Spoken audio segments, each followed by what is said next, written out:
அறுக்கும் புல், எருக்கும் பூ, அப்புறம் மோதகம். இதை சொன்னோன்னே நமக்கு முதல்ல ஞாபகம் வருது பிள்ளையார் தாங்க. இப்படிப்பட்ட பிள்ளையாருக்கான ஒரு நாளாக கொண்டாடப்படுறதுல வந்துட்டு பிள்ளையார் சதுர்த்தி. இந்த பிள்ளையார் சதுர்த்தியை நம்ம ஏன் கொண்டாடுறோம்?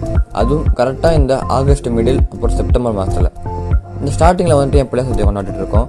அதுக்கு பின்னாடி இருக்கக்கூடிய அறிவியல் ரகசியம் என்ன, இதை பற்றி தான் இந்த வீடியோவில் பார்க்க போகிறோம். ஸோ இந்த வீடியோவை முழுமையாக பார்த்துட்டு இந்த வீடியோக்கான கமெண்ட்ஸை கீழே சொல்லுங்கள். இந்த பிள்ளையார் சதுர்த்தியை வந்துட்டு பெரும்பாலும் இந்து மக்கள் தான் கொண்டாடிட்டு வரதான் நினச்சிட்டு இருக்கோம். ஆனால் இல்லைங்க. அந்த காலத்தில் வந்து பார்த்தீங்கன்னாக்கா இந்து முஸ்லீம் இப்படின்னு பலதரப்பட்ட மக்களால் வந்துட்டு இந்த விழாவை கொண்டாடிட்டு வராங்க.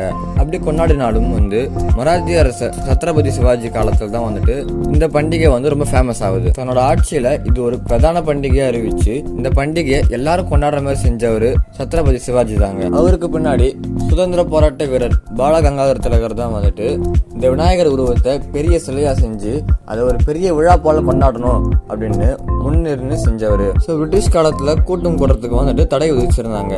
ஏன் அப்படின்னா சுதந்திர போராட்ட காலத்துல கூட்டம் கூடி மக்கள் வந்து கவர்மெண்ட்டுக்கு எதிராக ஏதாவது செஞ்சிருவாங்க அப்படின்னு பயந்து மக்கள் வந்து கூட்டம் கூடுறதுக்கு தடை விதிச்சிருந்தாங்க.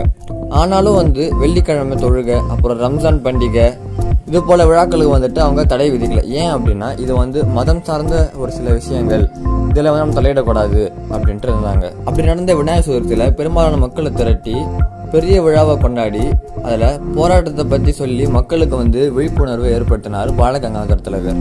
இந்த ஒரு இடத்துல தான் வந்துட்டு இவர் ஏன் பிள்ளையாரை செலக்ட் பண்ணணும், மற்ற கடவுள்கள் இருக்க பிள்ளையார் செலக்ட் பண்ணுறதுக்கு என்ன காரணம் அப்படின்னு ஒரு கொஸ்டின் வரலாம்.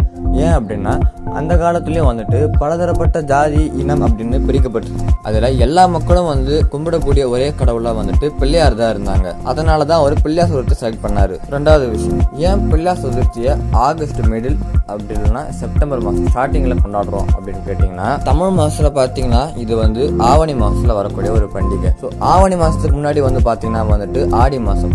ஆடி மாதத்தில் ஒரு விசேஷமான ஒரு பண்டிகை எதுன்னு கேட்டோம்னா ஆடிப்பெருக்கு. இப்படி ஆடிப்பெருக்கில் வந்து பார்த்தீங்கன்னா வந்துட்டு ஆற்றுல இருக்கக்கூடிய தண்ணிலாம் வந்துட்டு வழிஞ்சு போகும், வெளியே போகும். அதே போல் இந்த மாதத்தில் வந்து பார்த்தீங்கன்னா வந்துட்டு நமக்கு மழை பெய்யக்கூடிய காலம்.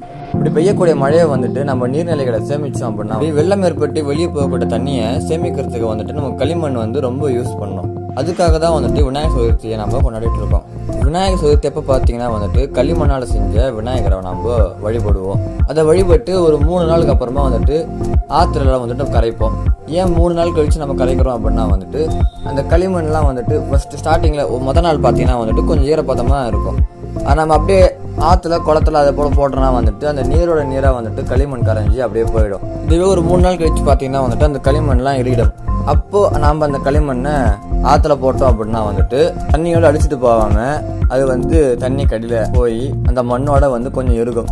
அப்படி இருக்கும்போது வந்து கண்டிப்பா நீரை வந்துட்டு அது உறிஞ்சக்கூட தன்மையை அதிகமாக போயிடும். அதனாலதான் வந்துட்டு நம்ம பிள்ளையார் சதுர்த்திக்கு அப்புறம் ஒரு 3 நாள் கழிச்சு நம்ம ஆற்றுலயோ குளத்துலயோ பிள்ளையாரை கொண்டு போய் போடுறோம். இதே போல பிள்ளையார் சுழி போடுறதுக்கு பின்னாடி இருக்கக்கூடிய ஒரு சில உண்மைகளை பத்தி தெரிஞ்சுக்கணும் அப்படின்னா கீழே கமெண்ட் பண்ணுங்க.